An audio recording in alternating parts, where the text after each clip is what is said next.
Il paraît qu'il n'y a plus que 9 signes. Comment? Vous savez ça? Il paraît qu'il n'y a plus que 9 signes. 7. 7 maintenant? Aïe, aïe, aïe. Et bah, je sais pas si c'est ça, c'est un peu petit pour un œuf de cygne, c'est plutôt canard. C'est canard. Ouais, c'est plus gros les œufs.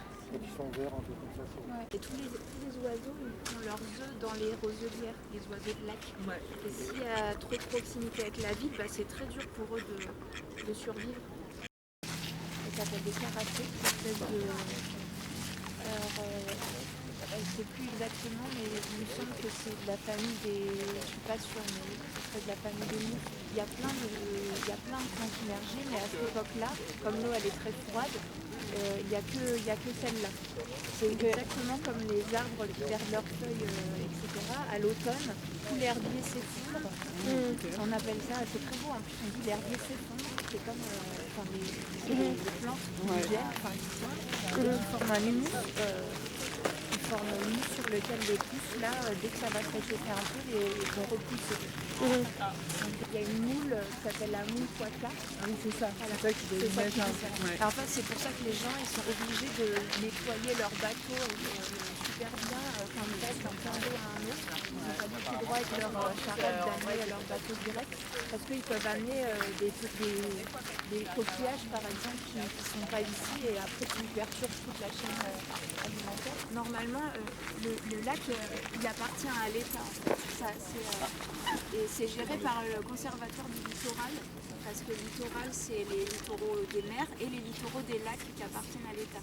Et normalement, dans les littoraux, il doit y avoir ce qu'on appelle une servitude de marchepied, c'est-à-dire un passage qui doit être laissé libre. Normalement, c'était pour tirer les bateaux, tout ça.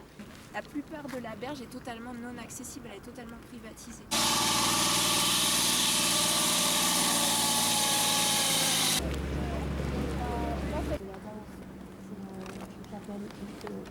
De l'eau morte. IRE, ça veut dire la colère. Ça peut être un ruisseau tumultueux qui vient de la montagne. Et l'eau morte, c'est les deux pôles. Il y a le lodon, celui-là, qui est gros, qui vient des Bauges. Là, il y a les Bauges. Et les exutoires, c'est l'eau, une fois qu'elle est passée là, elle part par le tuyau. Donc là, on qui se jette ensuite dans le Fier et ensuite dans le Rhône. Patinage sur le paquet. Donc 1913-1914 et on a vu ce poisson réapparaître. Et aujourd'hui, c'est pas tant que l'été le lac chauffe trop, c'est que l'hiver il ne refroidit pas assez.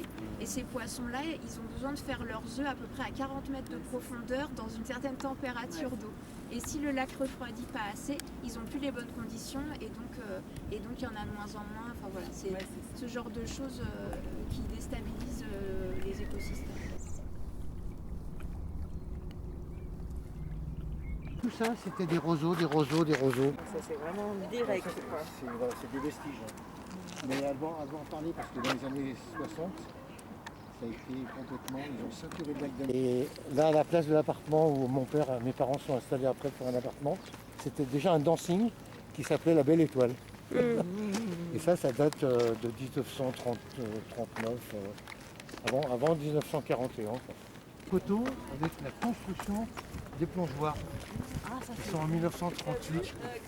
Donc moi j'ai passé une grande partie de ma vie ici, à la plage. C'est l'entrée où on est rentré. Menton,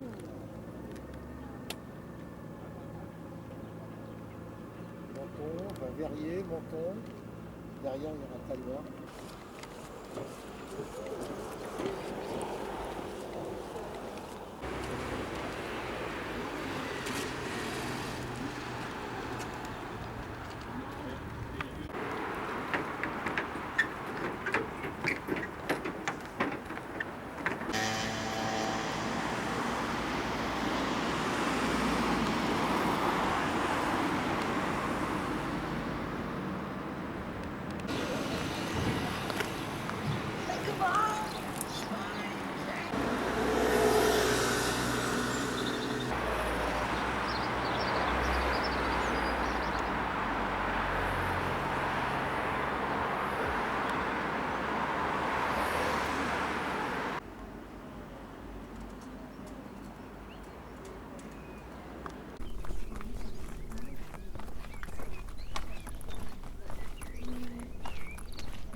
Et il y a un docteur Serge Etaz, qui s'est emparé du sujet un peu tout seul et qui a dédié toute sa vie, c'est le livre que je vous montrais hier, qui a dédié toute sa vie à ce sujet de dépolluer le lac. Et il est devenu conseiller municipal puis maire d'Annecy. Et en 50 ans, il a réussi à fonder le SILA. C'est le gestionnaire de l'eau potable et des eaux usées, qui ont fait une ceinture tout autour pour récolter toutes les eaux usées qu'ils emmènent dans des stations d'épuration.